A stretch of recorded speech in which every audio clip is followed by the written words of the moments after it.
Hernán Solomín es periodista, está en Israel y desde Argentina te saludamos. Hernán, Pablo Vicente, Belén Martínez y Gabriel Puligrenti. ¿Cómo estás?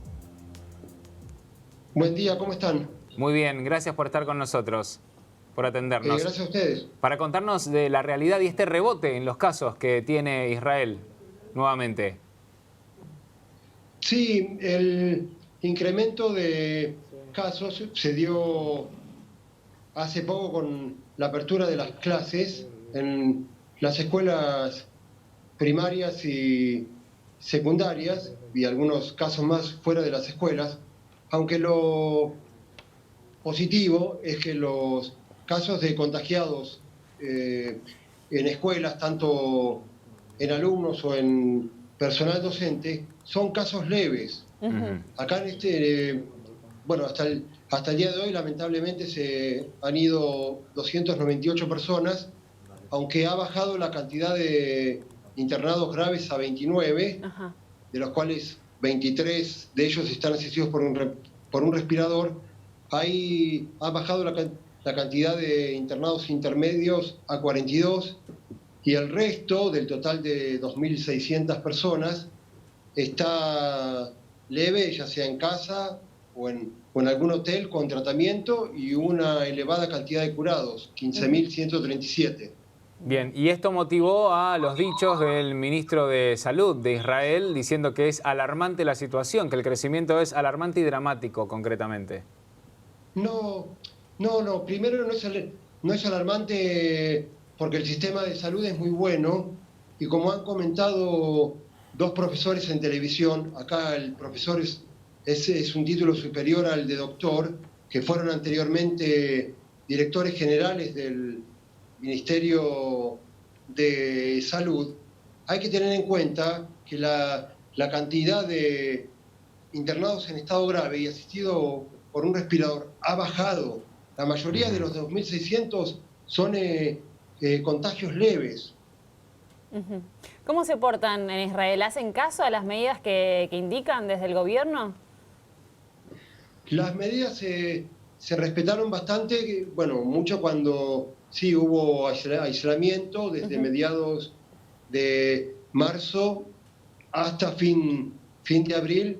En principio no se podía salir a más de 100 metros de la casa. Después hubo momentos de aislamiento general, en el cual no se podía salir de una ciudad a otra. Y tuvimos aislamiento total la primera noche pascual y al otro día, que fue feriado nacional religioso, la última noche pascual y al otro día el feriado. Al comienzo del Ramadán, el mes árabe en ciudades y aldeas árabes, había aislamiento entre las 6 de la tarde y las 3 de la mañana, para que no se permita ir después del ayuno a otras cenas.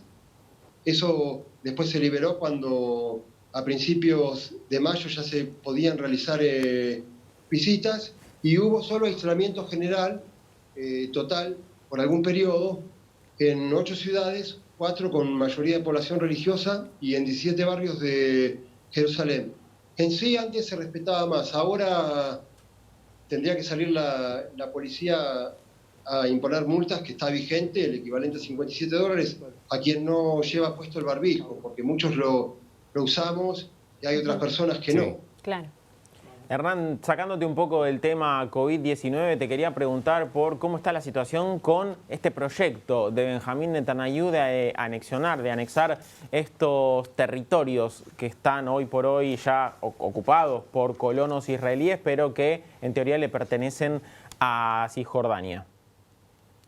Bueno, el asunto de los territorios es el tema de la anexión, que en este momento está tratando el gobierno, independientemente de lo que opine Estados Unidos, tiene que llegar a salir por una ley parlamentaria.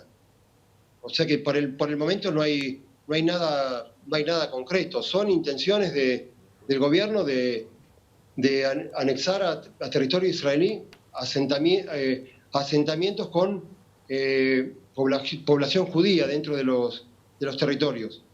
Bien, en este caso no lo van a hacer entonces en principio de manera unilateral. ¿Pasa por el Parlamento y se abriría alguna vía de negociación con los países vecinos o si el Parlamento da el ok, ya tienen luz verde para anexarlos? Si el Parlamento daría el ok, en principio sí, aunque yo no creo que se realice unilateralmente sin un acuerdo con países vecinos, bueno, con países que tenemos relaciones y fronteras abiertas, bueno, ahora están cerradas por el asunto del COVID-19, son Egipto y Jordania. También comentaron que iba a haber conversaciones con Arabia Saudita, los Emiratos Árabes y seguramente lo va a haber con la Unión Europea y Estados Unidos también. Bien, Hernán, ¿y cómo es la situación del juicio político para el primer ministro? Bueno, el juicio político que recién se inició para que allí se pueda entender, porque Benjamín Netanyahu tiene 3 causas judiciales, es como si en este momento en Argentina la vicepresidenta Cristina Fernández, con las causas que tiene en su contra, se presenta por primera vez a la justicia. Okay. O sea que lo que ha pasado con Benjamín Netanyahu es que se ha presentado por primera vez a la justicia. El juicio que ha comenzado puede durar, aquí estiman, 1 año y medio, 2 años, 3 años, va a ser todo un proceso. Recién él se presentó formalmente a la justicia. Claro, es un proceso largo que recién está empezando, entonces, a esperar a ver qué es lo que sucede. Y le conviene a él políticamente también, desde ya. Bueno, él siempre ha afirmado que no hubo ni habrá nada, es decir, que no le encontrarán nada ilegal y que él puede recibir regalos, que no le van a encontrar nada ilegal. Tiene su defensa y cuando fue la primera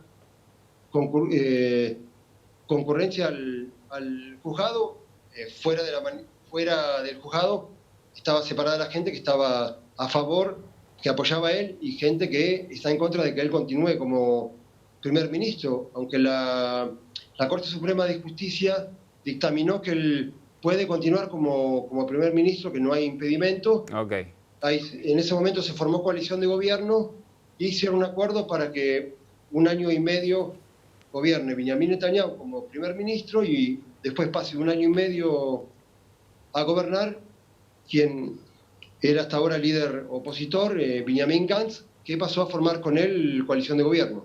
Muy bien. Hernán, gracias por tu tiempo. Te mandamos un abrazo y gracias por estar con nosotros. Un abrazo y muchas gracias a ustedes. Gracias. Hernán Solomín, periodista desde Israel, para contarnos la realidad sobre el COVID-19 en ese país. Y también políticamente hablamos de este juicio político que podría atravesar Benjamín Netanyahu.